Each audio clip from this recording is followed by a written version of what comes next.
coming up on Retiring Well with Michael Reese. Protect the asset. In other words, protect the money in the endowment. 2, distribute income periodically.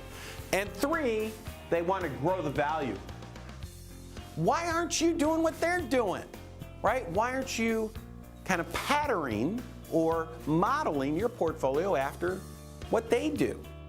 Most of them had better than half their assets in alternative investments, which goes against everything most people are in, right? We're all in stocks and bonds and mutual funds, and here these endowment funds are all over here in what you call alternative investment. Retiring Well with Michael Reese, helping you make smart decisions with your money so you can live a better life. Today is the day you can take back control of your money. Retiring Well with Michael Reese, where we believe your best is yet to come.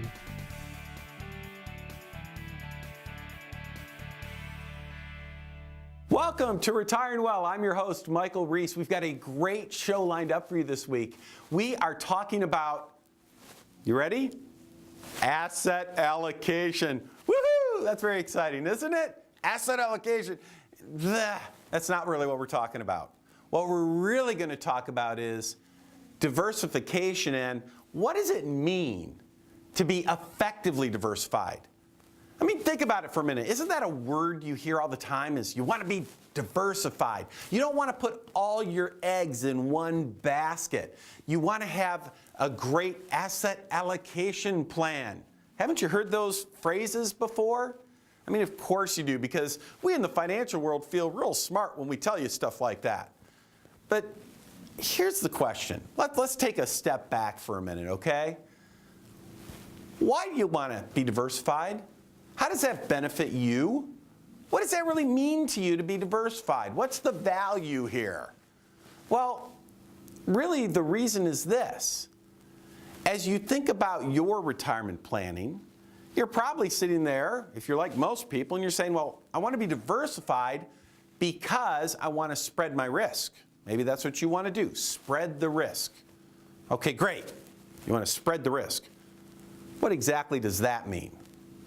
Well, if you want to spread the risk, the reason is so that if markets go bad, you don't lose as much money, right? You don't lose as much money when times are bad. Bingo. That's exactly the point I want to get to. The goal of diversification is so you don't lose as much money when times are bad. That's why people do it. But of course, that begs the question, are you doing that effectively? Are you doing it the right way? That's really important. So, behind me on the screen, you see what we affectionately call in our industry the Skittles chart, right? We call it a Skittles chart because, look, it's a rainbow of colors there, right? And each color represents an asset class. Now, have you ever talked to your financial advisor and they show you this Skittles chart and they say, look, we need to build an asset allocation because, look, if you look at any one color, it's never the best place to be.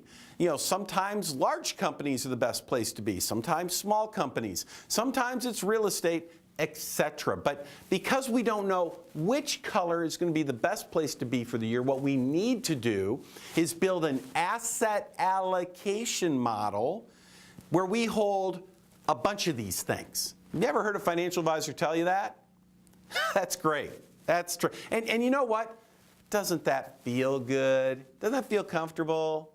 And so they build you this portfolio, and in a typical scenario, in a classic balanced approach, you've got about 60% of your money in the stocks on the Skittles chart, and about 40% of your money in fixed income on the Skittles chart, and everything feels good until like 2008 comes along, and you still lose 30 to 35, about a third of your money. How does it feel to be diversified, but still lose a third of your money? Is that diversification? I mean, are you diversified if you lose a third of your money? I don't think so, right? You're not diversified when you lose a third of your money. So the Skittles chart is a great way to help you make you feel comfortable, make you feel confident that you're making smart choices. But the whole problem with it is, it's, how do I best say this on public television? It's not true. There, I'll just say it that way. It's a bunch of BS. It's simply a way to sell you something. The reality is this: if you look at big money, you look at the big institutions, do you think they use a Skittles chart to put together their portfolios? Heck no. They do a much higher level of diversification because they have to be effective. They can't be losing a third of their money just because the markets don't cooperate. And here's the deal: you can too. You, in today's world, with technology where we're at today, you too can be truly, effectively diversified. You too can create an asset allocation model, if you will, like an institution, where if the markets go south, you're not losing a third of your money. And folks, the secret behind that is why you want to stay tuned in. That's what we're going to talk about today. Don't go anywhere. We'll be right back.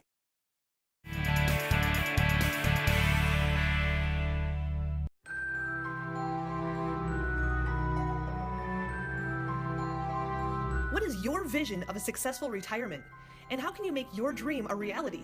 Centennial Wealth Advisory, financial advisors specializing in retirement planning in Traverse City, Petoskey, and Gaylord invite you to an eye-opening and exciting event packed with up-to-date, valuable, and important information. Join us for a free presentation with complimentary gourmet dinner and learn about how the new tax reform affects your retirement, lifetime income strategies, managing your investment risk, not just hoping for returns, avoiding financial health care challenges, legacy planning, and much more. Choose the date and location that works best for you. Tuesday, March 6th at Boone's Long Lake Inn in Traverse City, or Wednesday, March 7th at the Otsego Club and Resort in Gaylord. Presentations start at 6 p.m. and are free to attend with a complimentary gourmet dinner to follow. But seating is limited and fills quickly. Call 888-608-5825 or visit sen-wealth.com to reserve your seats today. There is no cost and no obligation. Don't miss this important presentation, making your retirement vision a reality. Call 888-608-5825 today.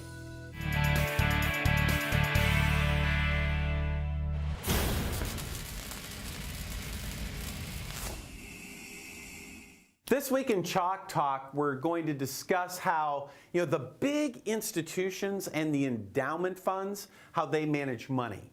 And this is important because, we're talking about effective diversification this week. And we're talking about how, look, these guys can't go about losing 30% in a single year. So why should you?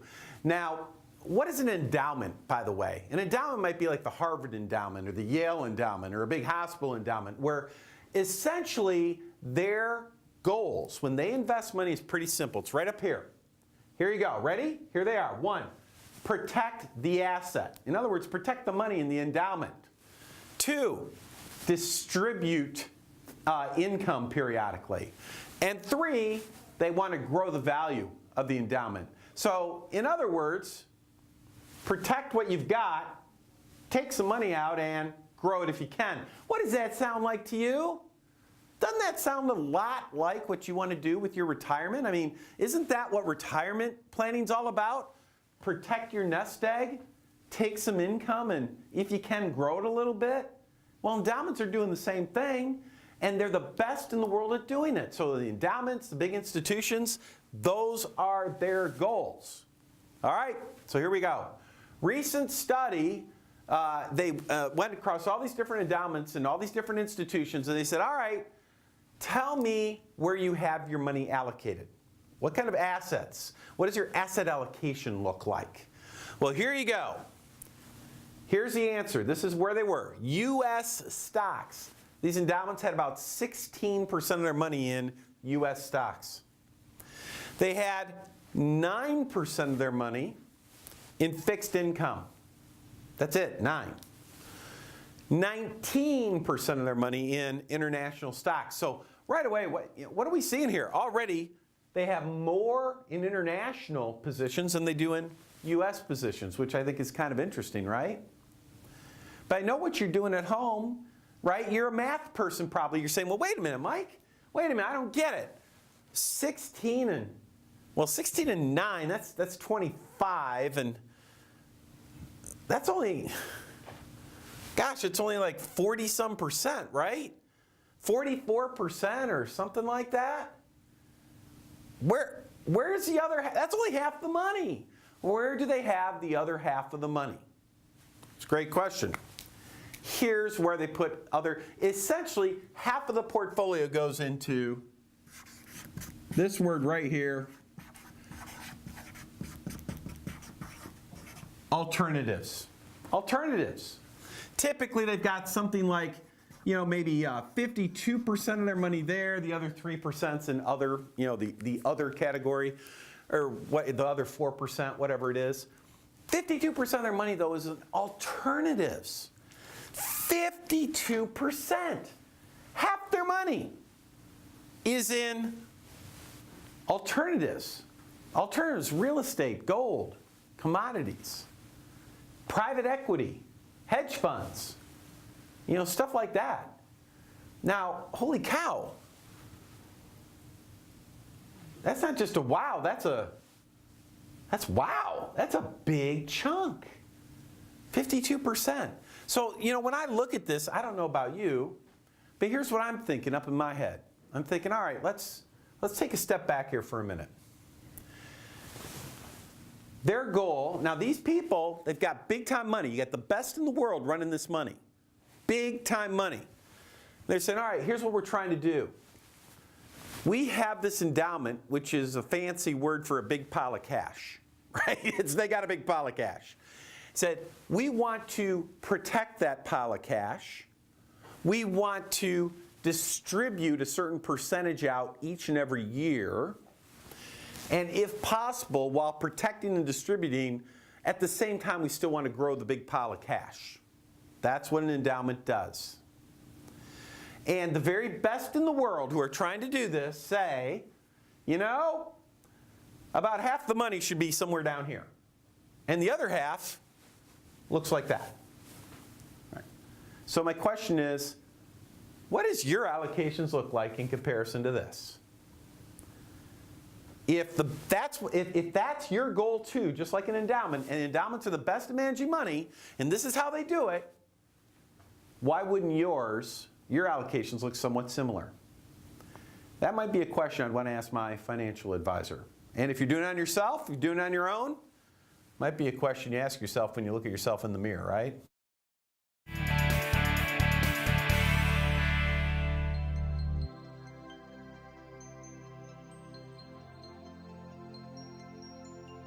Any kind of relationship requires someone to first reach out to open the door.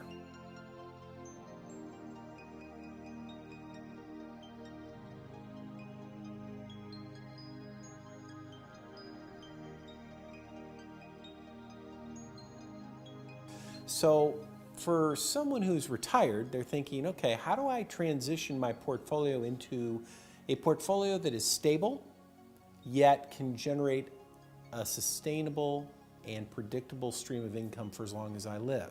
As people get close to retirement, they're nervous about what they're going to do, how they're going to provide for themselves. They've had that regular paycheck their whole lives.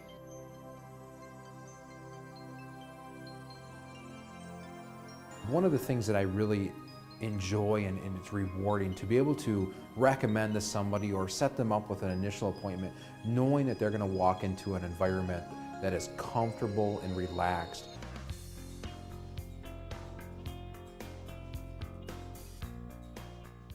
Nothing is worse than clients getting hit with surprises. If there's any threat to their retirement assets because of taxes, then we want them to be fully aware. Take a married couple, for example, and one of the spouses passes away.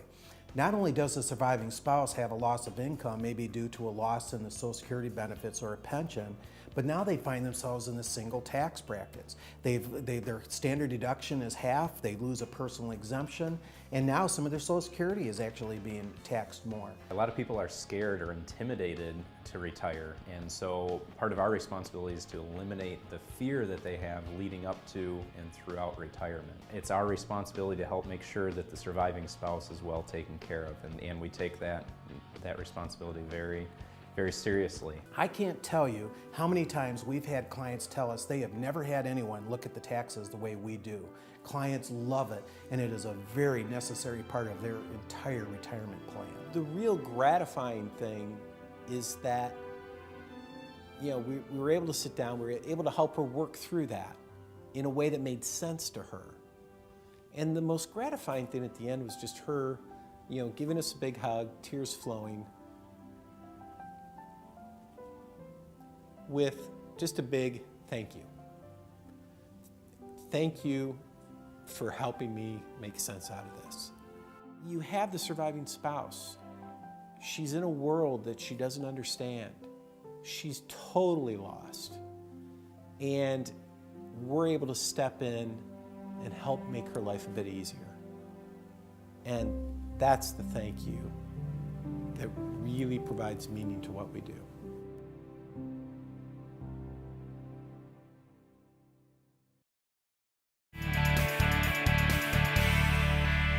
Welcome back. In our last segment during Chalk Talk, we discussed endowment funds and institutions and how they have goals: protect the principal, distribute income, and grow the whole asset, that are, quite frankly, about the same as your goals during retirement. And so we learned about how they like to utilize alternatives in a serious way in order to make all of that happen. So now the question is, okay, well, wait a minute. What are alternatives? What are these things that they use? And go into some more depth. And quite frankly, how do you get those alternatives in your portfolio? And gosh darn it, why hasn't your advisor talked to you about it already, if you will? So let's go ahead and hit our list again of alternatives. And this is not designed to be an exhaustive list of alternatives, but here are some of the things that you should be thinking about having as part of your portfolio. So we all know about real estate and gold. Those are a couple of the big ones. But here's some others. What about things like natural resources or other commodities? What about private equity? What about things like billboards and cell phone towers? Mezzanine financing might be another one. And oh, by the way, annuities can actually be an alternative.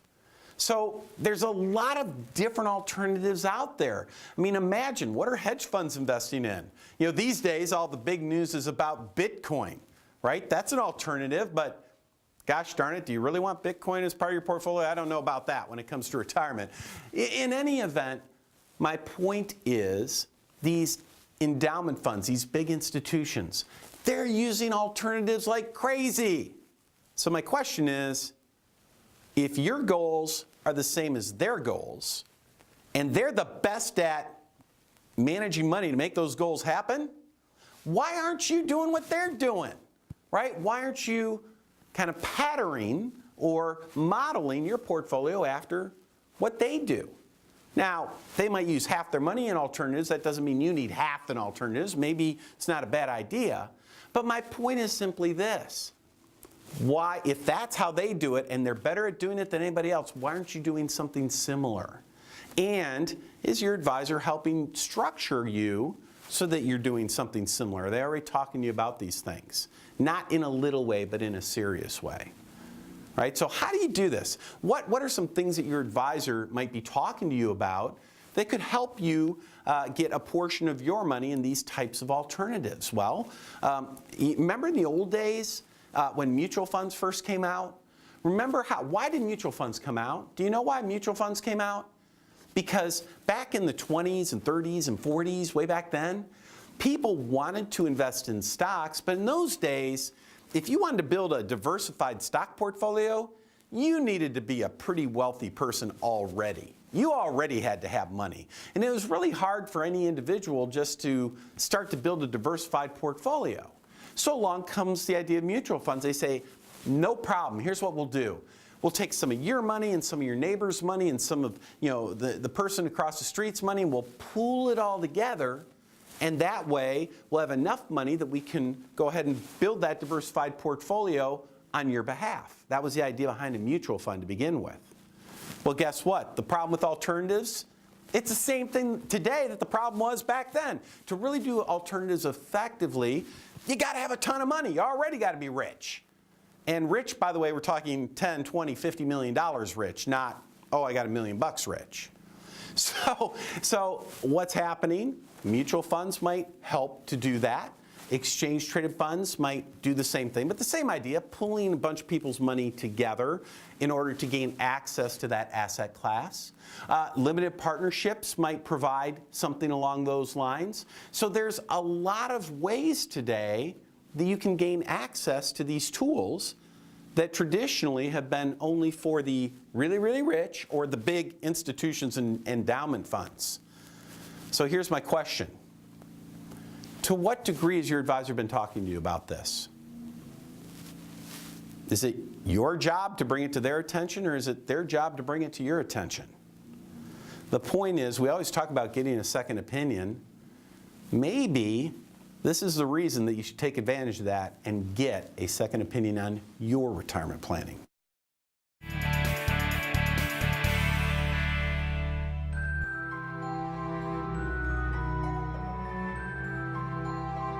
What is your vision of a successful retirement? And how can you make your dream a reality? Centennial Wealth Advisory, financial advisors specializing in retirement planning in Traverse City, Petoskey, and Gaylord invite you to an eye-opening and exciting event packed with up-to-date, valuable, and important information. Join us for a free presentation with complimentary gourmet dinner and learn about how the new tax reform affects your retirement, lifetime income strategies, managing your investment risk, not just hoping for returns, avoiding financial health care challenges, legacy planning, and much more. Choose the date and location that works best for you. Tuesday, March 6th at Boone's Long Lake Inn in Traverse City, or Wednesday, March 7th at the Otsego Club and Resort in Gaylord. Presentations start at 6 p.m. and are free to attend with a complimentary gourmet dinner to follow. But seating is limited and fills quickly. Call 888-608-5825 or visit sen-wealth.com to reserve your seats today. There is no cost and no obligation. Don't miss this important presentation, making your retirement vision a reality. Call 888-608-5825 today. Your grandchildren are precious to you. They are your life. This is your time to have that special relationship. Taking care of yourself is taking care of them.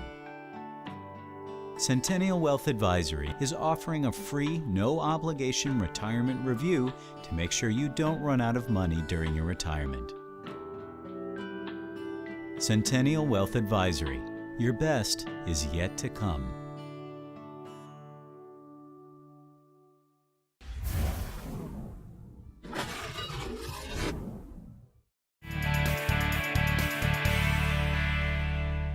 Thanks for joining us today on Retiring Well. My name is Art Canfield, and this is Larry Finn with me today. And we're going to be talking about alternative investments today, Larry. So obviously it's something that you probably have heard about maybe over the years or something like that, but we're going to talk more about what it actually is, how it can be used, and maybe is it something for you? It's very funny, Art, because alternate investments, for the most part, was only available to what you would call accredited investors. Now, I know our viewers are trying to figure out what is an accredited investor. Well, it had to be somebody that typically had over $1 million, of net worth, or maybe had over $200,000 per year in income. Okay, so those were typically the only people that could even look at an alternate investment, right? Now, many ask, well, what is an alternate investment? Really, it's basically anything that's not a security, right? That can't trade on the New York Stock Exchange, for example. Now, I think the exception to that would be real estate investment trusts. Some of those are public. But for the most part, there are things like cell phone tower leases, right? They're collateralized art. They're basically anything that can produce a good amount of income, but it's not necessarily a security, right? Now, we talked about in the show about endowment funds. right? Most hospitals and universities have these endowment funds, and they're basically big pots of money that are there to pay for their future operating expenditures or maybe capital expenditures, right? And you got to understand these endowment funds want to preserve this, right? They can't afford to lose half of it in a year because that affects their operations, right? So what do they want? They want to protect it and basically produce an income. Doesn't that sound real familiar? Most people would be pretty happy with that, right? Well, most people we're dealing with, right, that are getting soon to be retired or retired, that's exactly what they want, right? Hey, protect this now because I'm getting ready to be unemployed for 20, 30 years. You know, protect this, but guess what? I need to have it become an income for me, right? Well, that's what these endowment funds are. But Mike shared a statistic that quite honestly is a surprise to me that took 800 of these endowment funds, and on average, most of them had better than half their assets in alternative investments. Wow. Which goes against everything most people are in, right? We're all in stocks and bonds and mutual funds, and here these endowment funds are all over here in what you call alternative investments. Sure. So the indices that everybody pays attention to, the Dow, the S&P, that we're seeing go up and down on a daily basis, these people have less than 50%, basically, is what you're saying, invested in those means. That's right. Wow. That's right. Yeah. Well, and most of these endowment funds too, or when you get involved in these alternate investments, they tend to have they don't tend to have the same risk as the market, because the income streams that they're generating are usually a little bit more stable. Like, for example, a cell phone tower lease, right? Well, the market, you can have an '08, but people are still going to have their cell phones, right? Those towers are still going to be producing an income on a pretty regular basis. So they tend to be traditionally a little bit more stable. Gotcha. And there's probably different factors that relate to that, just like with everything else. One thing that I want to circle back around, because I think it was very interesting, you talked about at the beginning with the accredited investors with alternatives. Now there's some different avenues now, right, that people can so choose. If somebody's sitting there saying, well, I don't have $1 million, I don't make $200,000 a year, but I may be interested in this because it sounds like it's interesting to me, but so how people can do that now, right, that may not meet those? Well, go back to the 1920s, right? The average Joe could not get involved in stocks, right? And if they could, they had to have quite a bit of money, and then they couldn't really even get very diversified, right? Because they could only maybe get into one or two. Now, so what came along back then? Mutual funds, right? Mutual funds came along and said, okay, we're going to take this big pot of money, we're going to go and buy all those stocks, and then you as a shareholder of that mutual fund can share in it pro rata, right? So it allowed the common Joe to be able to get into mutual funds. Today, mutual funds are being used as a tool to go out and get these alternative investments. You no longer have to be that accredited investor, so you can get this asset class into the mix. But it's just quite interesting now, the tools we have available to be able to do that. But anyway, thank you for joining us today. We appreciate it. If any of this is of any interest to you and want to talk more about it, myself or Art would be glad to meet with you. So give us a call.